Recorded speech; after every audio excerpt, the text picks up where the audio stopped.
Hi, Jeff Salmons with Houseworks. Hey everybody, I'm Pam with Inspect It Like a Girl. And I'm Jason from Pixel 101. We're going to show you a few tips on how to maintain your home. One of my favorite things, there's a lot of stuff. I just enjoy DIY. My house is just like a plethora of DIY.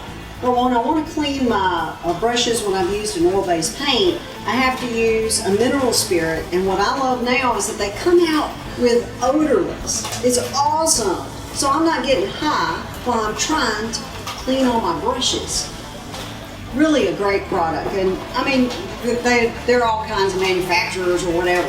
And then you need a screwdriver to pry the top off. And make sure when you're finished, get that sucker back on there good, or it'll evaporate all out of there.